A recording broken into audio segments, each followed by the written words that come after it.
বাড়িতে না বলেই অতিথি এসে উপস্থিত, আর কিছুই নেই, শুধুমাত্র কয়েকটা উপকরণ থাকলেই যেটা বাড়িতে সহজেই পাওয়া যায় সেই একটা দারুণ স্বাদের মুখরোচক রেসিপি তোমাদের সাথে শেয়ার করছি।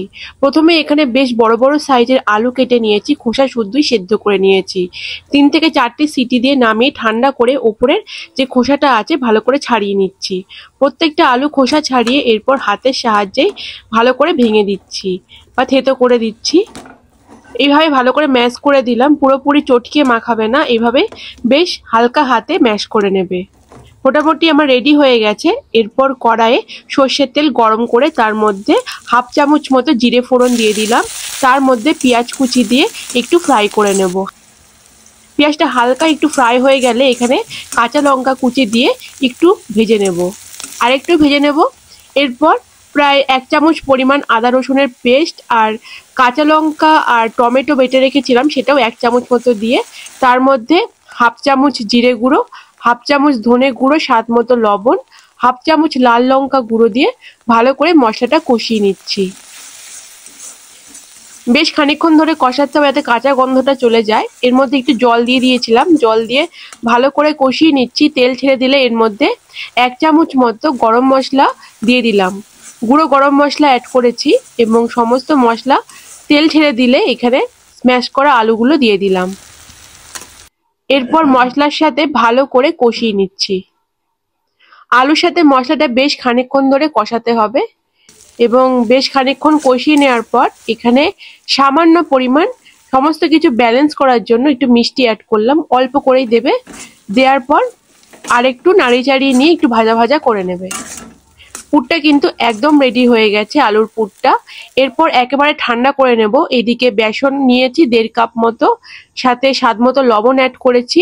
এরপর 1/2 চামচ মতো জিরে গুঁড়ো, 1/2 চামচের একটু কম হলুদ গুঁড়ো, 1/2 চামচ লাল লঙ্কা গুঁড়ো আর 1/2 চামচ ধনে গুঁড়ো দিয়ে সমস্ত শুকনো উপকরণগুলো ভালো করে মিশিয়ে দিচ্ছি। যেহেতু বেসনের মধ্যে একটু লাম্পস ভাব আছে তাই ভালো করে ভেঙে দিলাম এবং ভালো করে মেশানোর পর এখানে অল্প পরিমাণ দিয়েছি বেকিং সোডা, পরিমাণটা তোমরা দেখে নিয়েছো। এরপর অল্প অল্প জল দিয়ে ভালো করে একটা ব্যাটার রেডি করে নেব, যেটা খুব বেশি মোটাও হবে না বা খুব বেশি পাতলাও হবে না, ঠিক এই রকম হবে, দেখতেই পাচ্ছ এর ঘনত্বটা।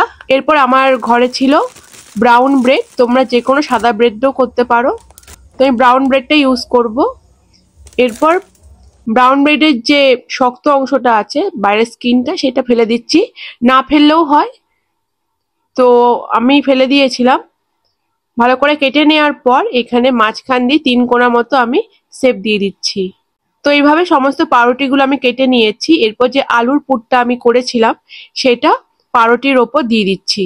ঠিক যেমন 3 কোণা পাউরুটি 3 কোণা ভাবেই আলুর শেপটা দিতে হবে, যে আলুর পুরটা সেভাবে দিয়ে ভালো করে ওপরে চেপে দিয়ে এরপর আলুর পুরটাকেও ভালো করে 3 কোণা মতোই করে নিতে হবে। তো আরেকটা করে নিচ্ছি, এইভাবে আমি যে কটা করেছিলাম মোটামুটি তৈরি করে নিচ্ছি।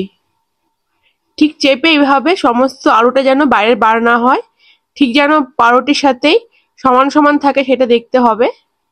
সমস্ত ব্রেডগুলো একদম রেডি হয়ে গেছে। এরপর কড়াইয়ে তেল গরম করে নিচ্ছি, সাদা তেল। ভালো করে গরম হয়ে গেলে লো টু মিডিয়াম ফ্লেমে ভালো করে এটা ভাজবো। তার আগে যে বেসনের যে মিশ্রণটা ছিল তার মধ্যে পাউরুটিগুলো ডুবিয়ে এইভাবে তেলের মধ্যে ছেড়ে দিচ্ছি। আগেই বললাম মিডিয়াম টু লো ফ্লেম করেই ভাজবে, নাহলে ওপরটা পুড়ে যায়, ভেতরটা ঠিকমতো ভাজা হবে না।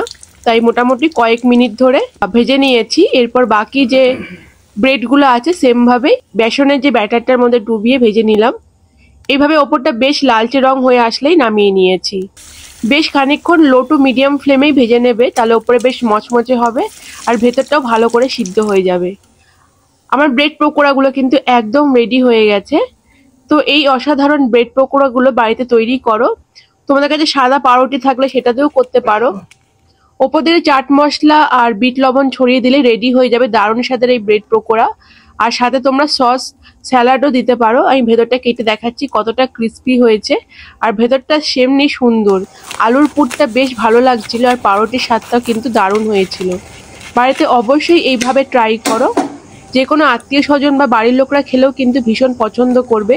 বিকালবেলা স্ন্যাক্স হিসাবেও তৈরি করতে পারো। তো তো কেমন লাগছে রেসিপিটা অবশ্যই জানিও। ভালো লাগলে সবার সাথে শেয়ার করো, লাইক করো, ফলো করো, সাবস্ক্রাইব করো। দেখা হবে আবার নেক্সট ভিডিওতে। টাটা।